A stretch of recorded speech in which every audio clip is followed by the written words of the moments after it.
Each person is created during their childhood. These moments of youth are what make us and define who we become as adults. So, what do you see when you're asked about your childhood? Do you see that old playground at the park? Maybe you remember going to the pool and that first cannonball of the summer. Perhaps you remember Little League or youth basketball and your parents taking pictures of you in your uniform.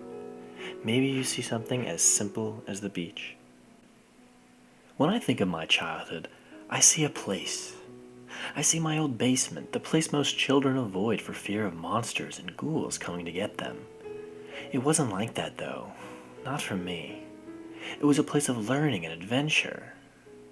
One little section of my house. Take that away and the person that's me? Well, it's no longer me. Everything happened down there during my childhood. This was where I spent my time playing video games, watching new movies, celebrating birthdays, building my Lego pyramids, hanging out with friends, reading books, and just flat out relaxing. There's nothing I don't remember about this home within my home. There was this legendary burgundy L-shaped couch that was actually more brown than burgundy. We loved it all the same. Those were the same comfy cushions where I first became acquainted with Star Wars, Nintendo, Indiana Jones, and PlayStation. The rugged carpet, once white and cushiony, was now rainbow and hard from millions of drawings gone awry.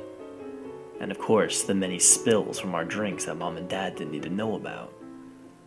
The white walls were decorated with dozens of out-of-place oddities like Brazilian machetes, incredible dream catchers, trophies from my family's long list of accomplishments, and paintings older than my grandparents.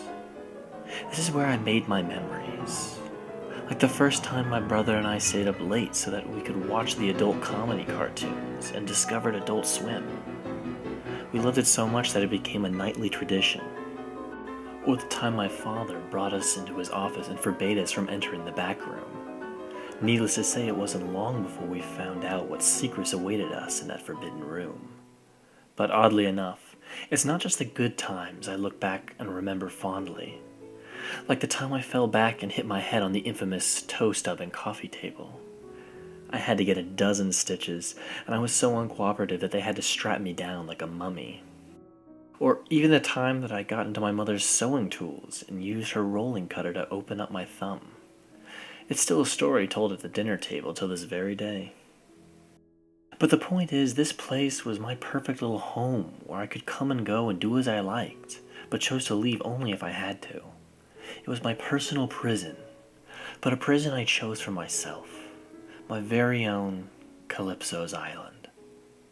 It was a place that helped me grow and nurture my imagination, a place that defined my childhood.